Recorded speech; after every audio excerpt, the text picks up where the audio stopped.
Welcome to the Poetry Box Live.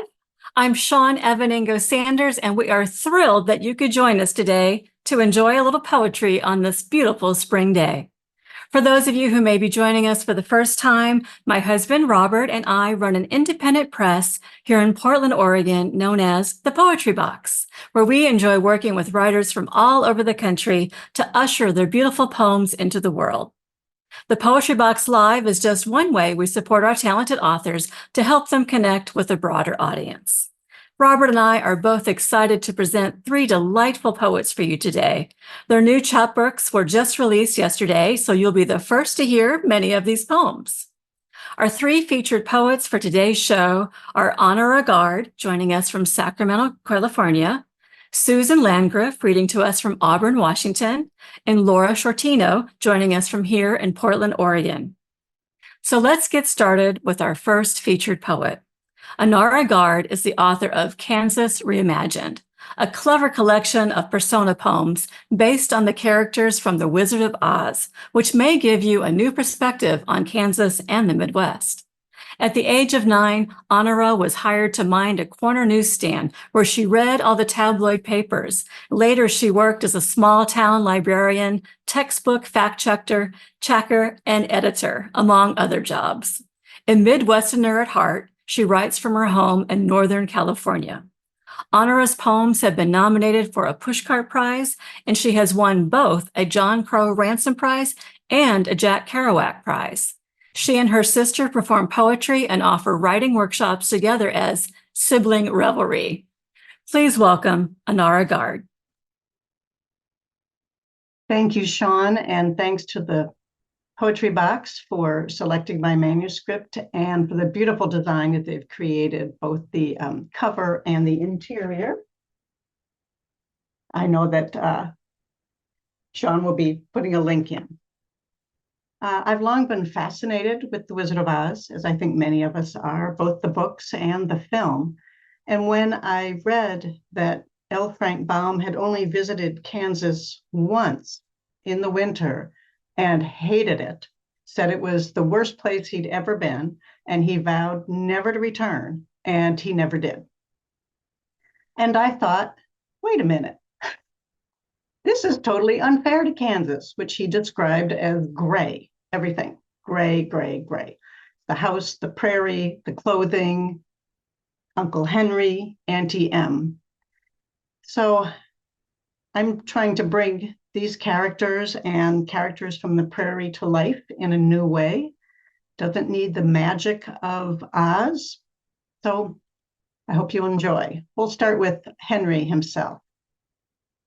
These are all persona poems, so each will be in the voice. Henry. I had so few lines. Who will remember me? I came and went without leaving a ripple upon the pond. My voice a whisper, I spoke in asides, murmuring to my cows, while their warm milk splashed into the pail. But oh, the soliloquy in my heart. I could tell you of the girls I've loved and the day I caught a runaway horse all by myself. But where are the words when I need them? Let me exit quietly without making a scene.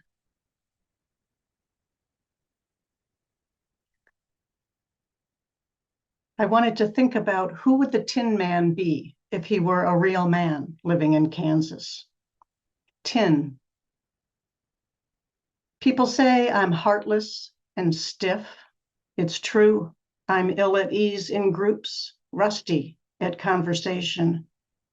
A bachelor, it is thought, must have no heart. I hide mine. It thumps inside my hollow chest when the fiddler, he alone, comes near.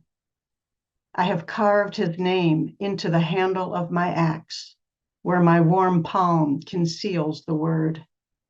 If only I could unbend, I would wrap my empty arms around him.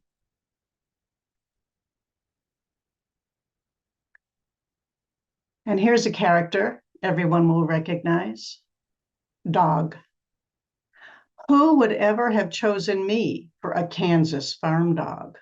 dust mop animal, too dumb to herd sheep, too little to guard the chickens, too demanding of attention.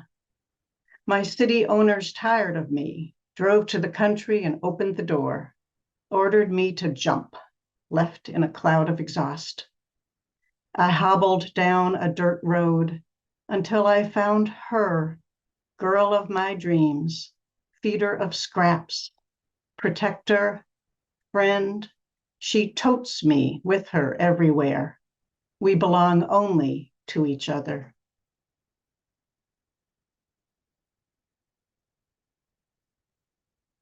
Red shoes. Who would have thought such a sparkling pair would appear in Kansas, of all places? We're practical people here, right and left, heel to toe, with scuff marks upon us.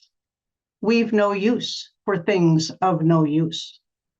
We need footwear for the dusty yard, the muddy lanes and paths. Boots at a barn dance, perhaps, a polished pair in church. Still, once we saw those beauties, red as roses, tomatoes, salvia, a cardinal pecking at winter berries, iridescent vermilion, scarlet bright, more tempting than Eden's apple. We began to imagine tap dancing in the hayloft, a pirouette beside the stock tank, soft shoe at the grange, waltzing over new graves. Wouldn't you long for slippers allowing you to slide across time? Shoes that take you elsewhere until, click, click, they bring you home again.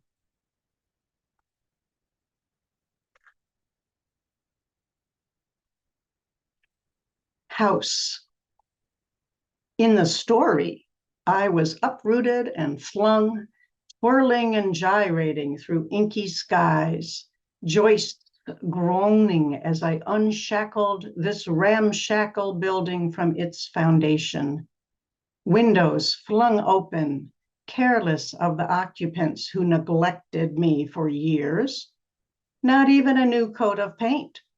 They slammed my doors, drove nails into my walls, patched the roof with tar paper when shingles were required, and still the rain came in. To ignore upkeep is slovenly. The blight of poverty creates its own decay. I spun that tale of revolution, for who contains more stories than a house? And when I landed, I crushed the wicked beneath my weight.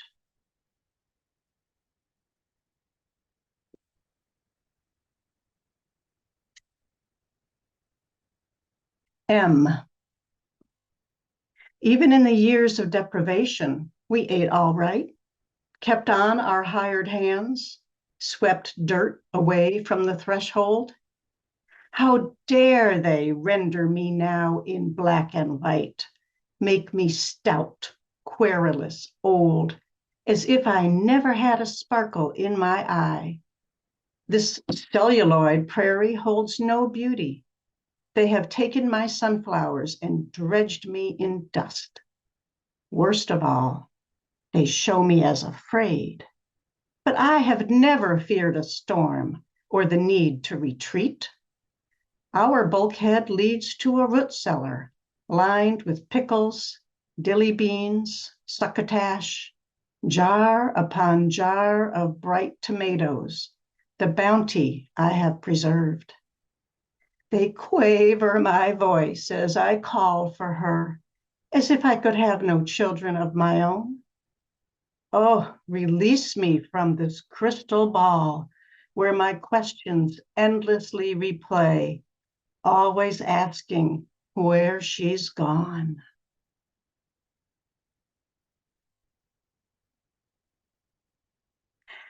I can't tackle the Midwest without considering weather. So the last two poems that I'll read center on the big weather systems that we experience out there. The first one addresses drought, which every part of the country has suffered from in recent years. It's called Drought Prayer. Hush, hush, settle down like dust, unwelcome guest that quietly sifts into every corner of the house, more silent than the rains which have failed us again. In the absence of water, skin and silt turn to dust. Plaster, paper, paint all crumble. Flakes of fine powder coat the surfaces, clogging and slowing our thoughts. Every time a plow thrusts into earth, another clod of topsoil lost. Remember how rivers once rushed, how the trees twisted and storm clouds tossed hail at the glass? Now we miss even the mildew and rust. Our thick, thirsty tongues cannot pray, our mouths no longer able to spit, but our fingers stay stubbornly crossed. For the rain to come again, it must.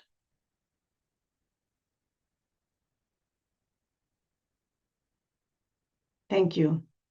The last one that I'll read today is Thunderstorm.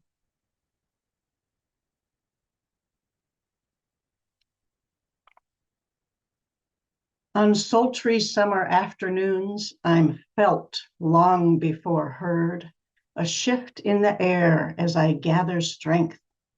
The very earth holds its humid breath while I paint the waiting sky in ominous yellow and gray.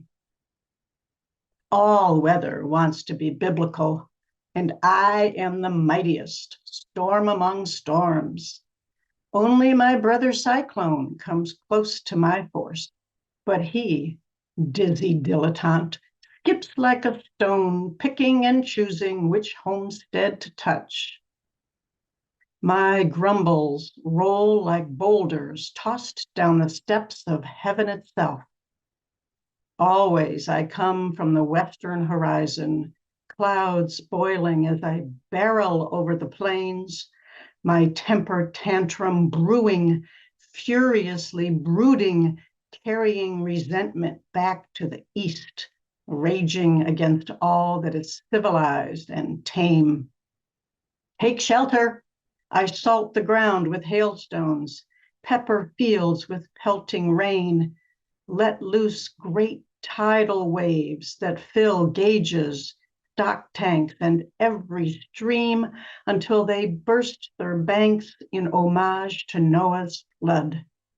While massive and undeniable, I grind on, flattening sunflowers, threatening the hay.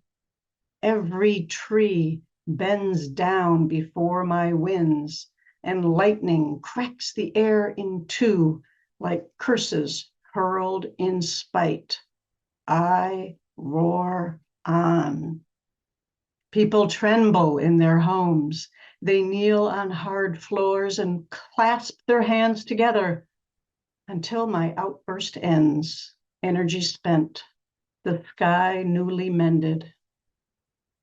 My voice, a gentle mumble now.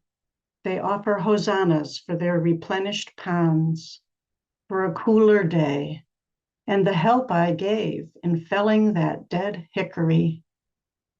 The day's wash, newly baptized, dries in the returning sun. Thank you.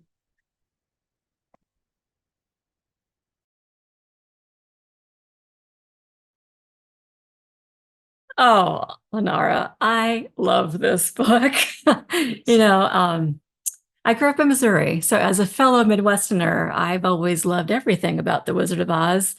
And I really love how you've taken these characters, even the inanimate ones, and you've given them such rich backstories. And I like to think of it like they were the bits that couldn't fit into the film, and now we get to see the uncut version through your poems. So thank you so much for sharing these with us today. It was a true delight. Our next featured poet is Susan Landgraf, author of Journey of Trees, which was a finalist in the Poetry Box Chapbook Contest for 2023.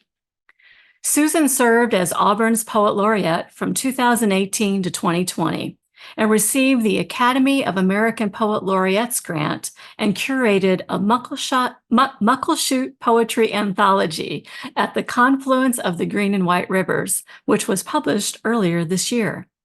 More than 400 of her poems have appeared in journals such as Nimrod, Prairie Schooner, Poet Lore, and Third Wednesday, to name a few.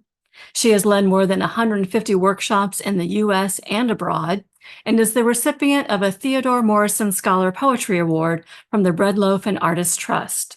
A former journalist, she taught at Highland College for 30 years and at Shanghai Jiao Tong University. She loves epiphanies and believes poetry can save you, and I couldn't agree more. It's my honor to welcome Susan Landgraf. Thank you so much, Shawn and Robert, and I'm really pleased, Anara and Laura, to be sharing this day with you on the screen, where we're all in boxes. But it's wonderful to see those people I know and to meet new people I didn't know. I'm going to begin, and this is the cover of my book, with the poem called Under the Babylonian Willow. Three's inner life had not been personal until her father cut a branch and she became the Babylonian wearing the willow. He knows not what he does, the priest intoned. Do not blame. She grew afraid of forgiveness. She found libraries where she discovered deciduous, that state of shedding and weight, daughter cells and cambium layers, heartwood. She learned how trees hush around strangers, wedge cracks in the sidewalk. Felled by the wind, they grow into nurse slugs. They dance on one leg, their crowns brushing sky. Hawks, robins, crows in their branches in full sun or fog. On hillsides, in valleys, ginkgo, hazelnut, pine, aspen. She watched for nimbuses. She prayed for baptism.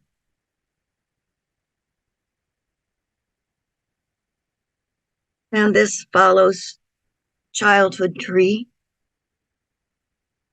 In sieved moonlight, wood splinters pricked her feet.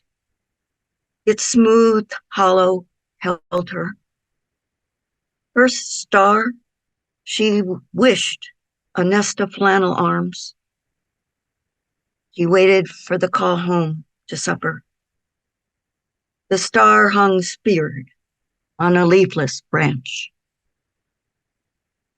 Those two beginning poems, which are not in that order in the book, give you a sense of somewhat of what I came out of. And then I went to other places. And I'm going to read the first poem in the book, which is, I guess, really a call out to what we learn and what we do with what we learn. Apple. It's in 4 sections. 1. There she was, minding her own business, no clothes to fold, Adam off somewhere, when she questioned why the deer could eat the fallen fruit, but she was forbidden. When who should appear? No garden proposition has been as dramatic since. 2.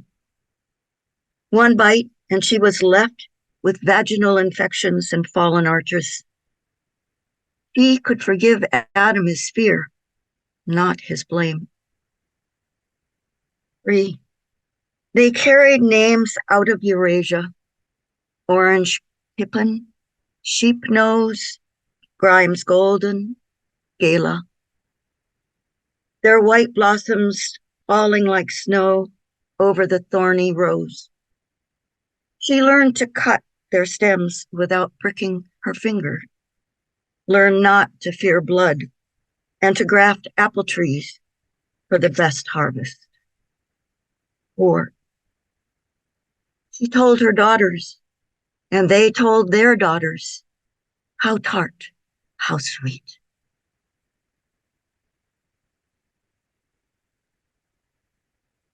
The next one is called Waiting for the Prince, and it picks up on that idea of a pricked finger in a different way.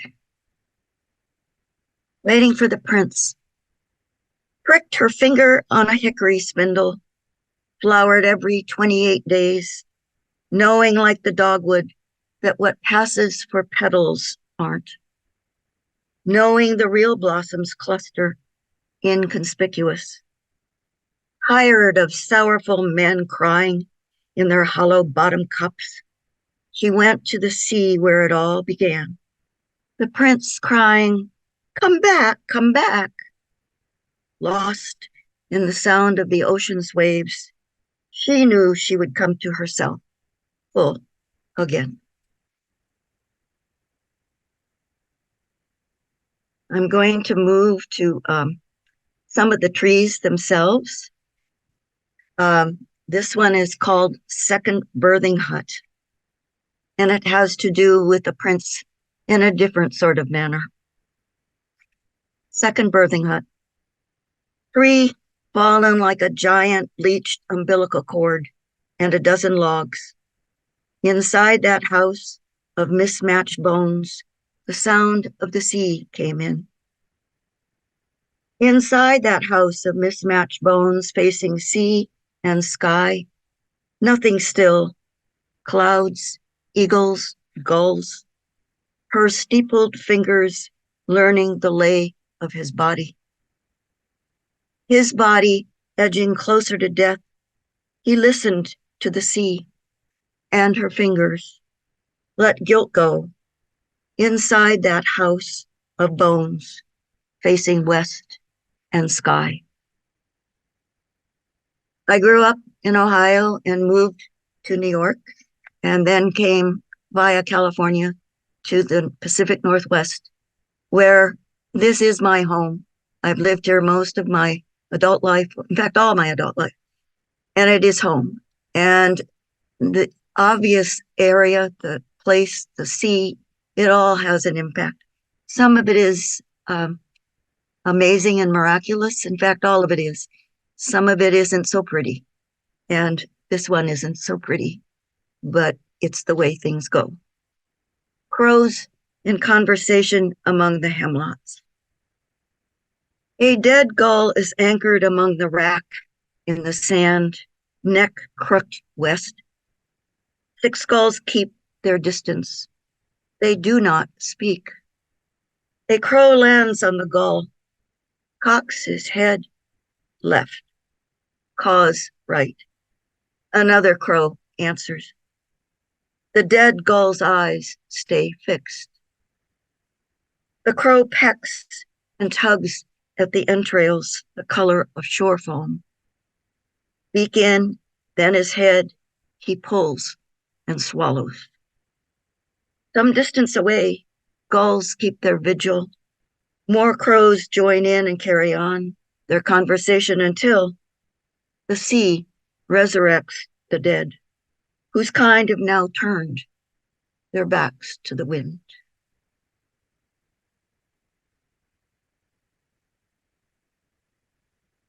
I want to read another Northwest poem, which has to do with cedars, which are amazing. Cedar talk. She listens to the waves that never die, and the wind talks to knife-sharp grasses that can cut an eye. Wind talks with the Connaught, where it empties into the sea, scours the clapboard siding, turns a dog's tail between its legs. Wind carries seagulls shrieking to the fish house roof, shakes the blue and white tsunami signs. At the headwaters, where Chinook and Ho, Queets and Quinault meet, Raven's wings shadow the mercantile.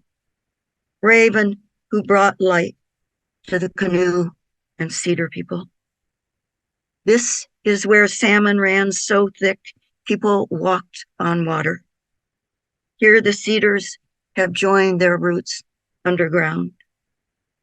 Nuguam means to talk, and this is their truth in their talk with the wind. And I just might mention Nuguam, by the way, is the native language, and it means to talk. It's spelled N-U-G-G-U-A-M. And I'll read two more. One is called Psalm Tree. And it's a take on our Father, who art in heaven. Dearest willow, which art in weeping, sorrow hath begotten your name. You reach out of the blood-soaked ground to be baptized by the rain. Shelter these women from howling winds. Keep their secrets while they weave baskets to carry across the desert and mountains. And when they reach the other side, give them relief from their aches and pains. Give them, willow Father, wisdom in your branches to ward the evil spirits off. And I'll end with a short one, which reckons back to apple. Remember, blossoms drifting like pink snow, women knowing stirrings in the heart and secret places, moist with minds of their own, this taste for a golden delicious. Thank you so much.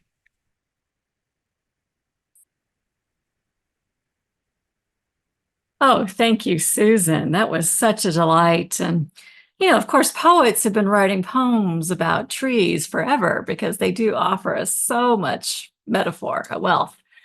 But I have to say that your journey of trees offers such a blend of honesty, authenticity, but it has this wonderful mystery and curiosity built in. And it seems like each story and each poem kind of takes my mind on its own journey. So it's almost like I myself have just bitten that apple, that forbidden apple. And how tart, how sweet indeed. Thank you so much. And our final poet reading today is Laura Esther Sciortino, author of Remote Control, which is an unabashed earnestness in the greenest of hope, imagination, freedom, surrender, and renewal. Laura writes poetry, fiction, and lyric essay. Her work has appeared in the Comstock Review, Muse A Journal, Great Weather for Media's Escape Wheel Anthology, Dada Cuckoo, The Flying Dodo, and Unleash Lit. Along with her husband, son, and their 3 affable cats, Laura lives in Portland, Oregon. Please welcome Laura Sciortino. Thank you, everyone in your boxes. I imagine there's 3 kinds of people here today: those who love poems, those who love poets, and those who love both. So thank you, all of the above. And I just love the cover, and I wanted to take a moment to thank Shawn for incorporating an artist's work. Her name is Suzanne Furlong-Higgins. She's a New York-based artist who I've long admired. And she was gracious enough to give permission to include her work. And then Shawn did such a beautiful job designing the cover. And you've set a high bar for working with a publisher. So thank you for being such a pleasure to work with.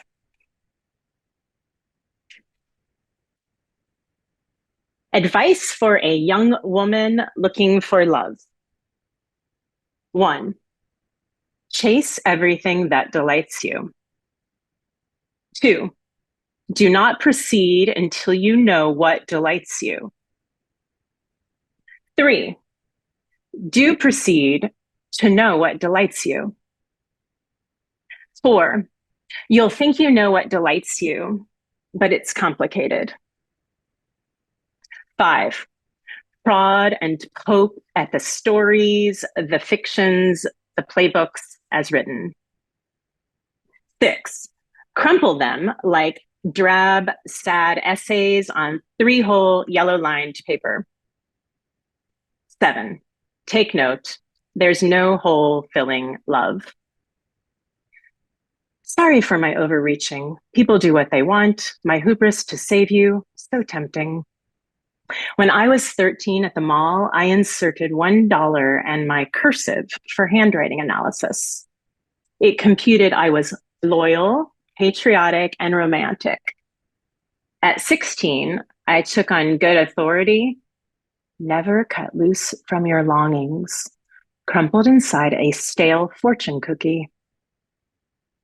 I wanted to believe in wise men atop mountains. Suffice it to say more than once along the way, you too might seek counsel in vending machines. As it happens, advice is one of the things we do to each other. There are so many to choose from. I can't fake it. I still believe in both love and advice. But like writing to find it, it's slower than this. It's yoga times all the day long. It's the drive without fog lamps. It's the storm's sudden clean break. It's a cliff without guardrails. It's the sun's unceasing light. It's our moon's blue reflection. It's our forever, please, cry. It's harder and better to show than to say.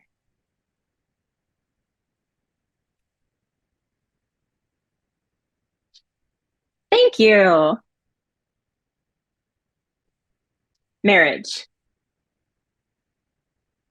When I listened to the unedited cut, what you ate for breakfast, sound checks for P's and S's, collars rustling. I savor those parts, like finding dog-eared pages you read between subway stops. I look for you sideways when you're not home.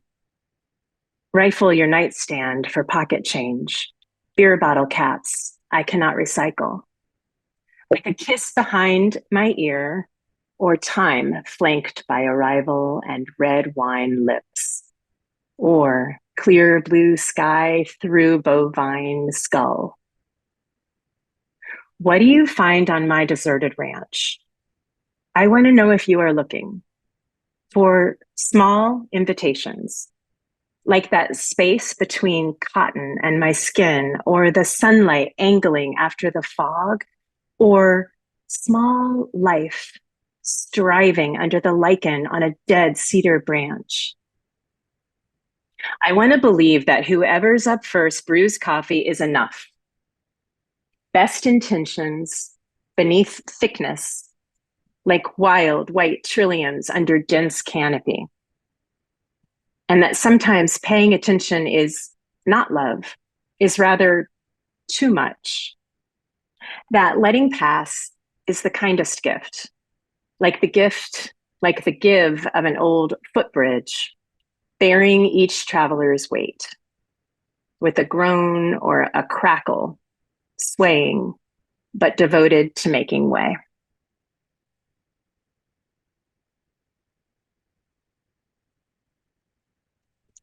That reminds me of the quote that I asked to put in the beginning of the book, which is, you can never know anyone as completely as you want, but that's okay. Love is better. That was from The Lost Cat by Caroline Paul, which I highly recommend for cat lovers and non-cat lovers. It's a really fun book. Remote control.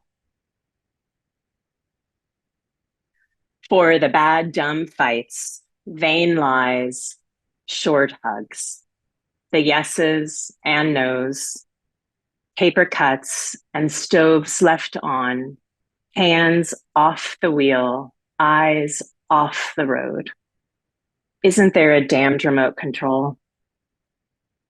for postpartum muck, slipped condom funk, hesitation, carelessness, not seeing anxious, fearsome waves, perhaps between couch cushion cracks. I'd fucking go to town to get it working. Scrape white dust gunk, new double A's, password parrot, set it up. We didn't know we didn't mean those seconds, minutes, days, and years. And didn't pause and didn't fix. We didn't, couldn't, can't remote them. There's no controlling them.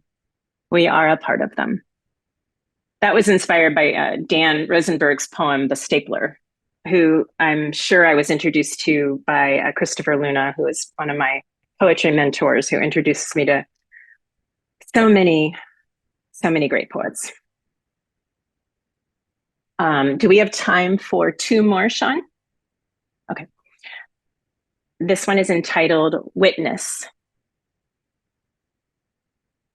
I've been certain as a fiery coal, purple hot and set to cook. I've been duped silly, eating crow. I've been pursuer, sorry. I've been dumbfounded, pursuer. I've been sought after, dumbstruck.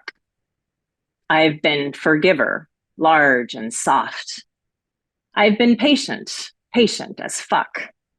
I've been harsh wind, bending bow to brink. I've not meant to, I think. I've meant to. I've been small and frivolous, living for once, bites, me. I have been bitten by a snake. I have been the snake, hiding in the reeds, pretending to be the reed. I've been writing with my eyes shut, keys disconnect, my best, lost, incomplete. I've been witness to intended bride and groom, cross-legged on carpet, receive advice that I've drunk, that I've borrowed, that I've lent. Forward, forward, forward, forward, forward. I have been hopeful as a cup of black tea, resting on a felled tree in the woods, accommodating a world of life, feeding myself to the land as if I was one of them. I belonged. That was inspired by Angela Jackson's poem, Epiphany. And the last poem I'll share today is Green. After the deep, wide, blank, black, blackest void of anywhere, after the big bang, briny sea unfurl, after archaea, algae, spores, and ferns, after conifers, cycads, horsetail, after great raptor lizard kings did crush, devour, and excrete, what hardy, mighty green is green? What verdant, vital, bolting green?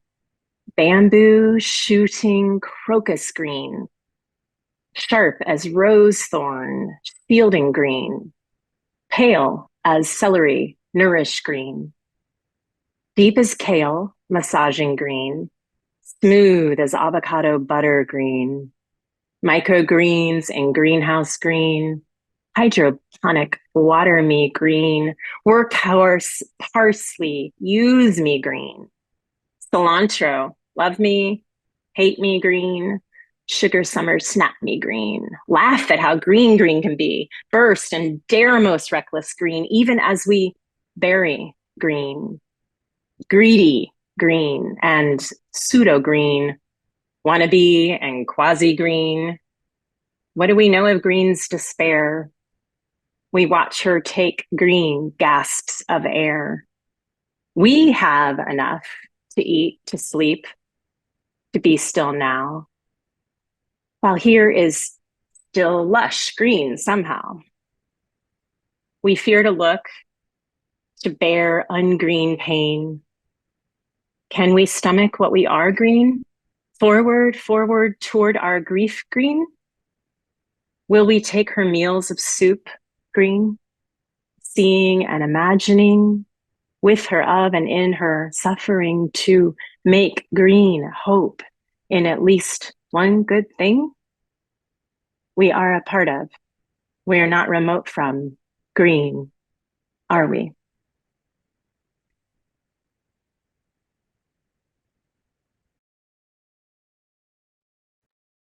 Wow, Laura, your poetry is like a candy that's all sassy on the outside, yet gentle and comforting on the inside. I love the ride of reading and now hearing these poems.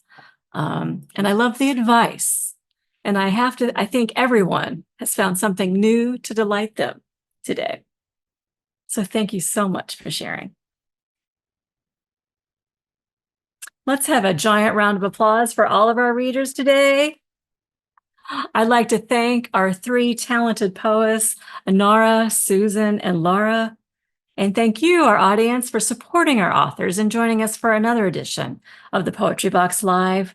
We will be taking a break for the summer, but we'll be back in September with more great poetry. In the meantime, be sure and check out some forthcoming books by Kim Peter Kovac, David Goodrum, Romy Tamarlis, Fred Zerm, El Verde, and Sheila Sondick, which are all currently available to pre-order at a discount now on our website. And if you'd like to keep up to date on upcoming shows, new releases, and other publishing opportunities, you can subscribe to our monthly newsletter by going to thepoetrybox.com, where you'll find a sign-up form at the bottom of each webpage. Thanks again for joining us today. Happy Mother's Day to my mom and to all the moms out there. We'll see you in September on the Poetry Box Live. Have a great rest of your weekend. Bye.